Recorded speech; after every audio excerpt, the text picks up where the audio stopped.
2 dari 3 tersangka tindak perdagangan manusia digelandang ke Mapolres Cilacap, Jawa Tengah.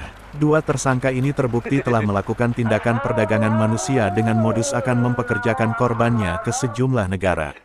Kasus perdagangan manusia ini terungkap setelah sejumlah korban melapor ke polisi, lantaran tak mendapatkan kejelasan kapan diberangkatkan bekerja ke luar negeri.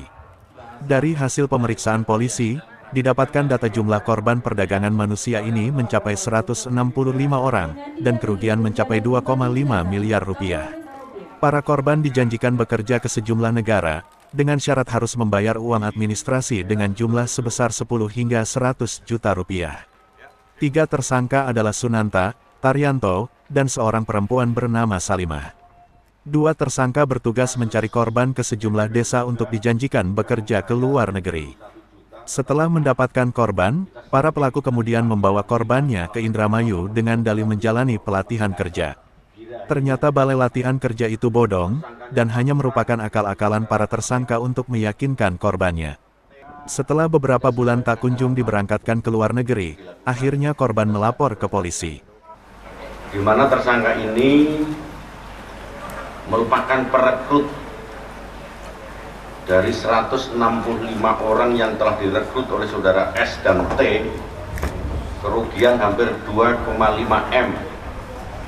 Yang ini dijanjikan bekerja di luar negeri dengan membayar 10 sampai 110 juta. Jadi kerugiannya hampir 2,5 M. Di mana masyarakat wilayah Cilacap setelah dilakukan perekrutan, dia dibawa ke Indramayu, di mana Indramayu itu tempat TKP untuk LPK. Jadi LPK di Indramayu itu sudah kita lakukan penyelidikan dan penyidikan tidak berizin, sehingga terjadi public complaint yang akhirnya kita lakukan penangkapan 2 orang. Berarti tes gitu ya Pak? Iya. Jadi Pak, perasaannya gimana motornya harus balik? Diberangkatkan kemana aja nanti? Belum dicari kemana motornya hilang? Korea saja. Itu Korea, khusus Korea? Iya.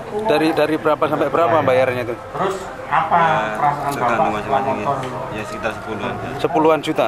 Satu orang itu ya? Itu diberangkatkan benar nggak sih Pak? Diberangkatkan benar nggak? Iya benar ya. Terus ke Ya cuman masih menunggu itu. Kan harus ada izin juga sih, maksudnya bukan harus tes dulu kayak gitu. Polisi masih melakukan penyelidikan kasus perdagangan manusia dengan korban ratusan orang ini. Diduga masih banyak calon pekerja lainnya yang telah menjadi korban perusahaan bodong ini. Atas perbuatannya, para pelaku terancam hukuman 10 tahun penjara dan denda 15 miliar rupiah, sesuai dengan pasal 81 Undang-Undang tentang Perlindungan Pekerja Migran Indonesia. Kusworo, Cilacap, Jawa Tengah.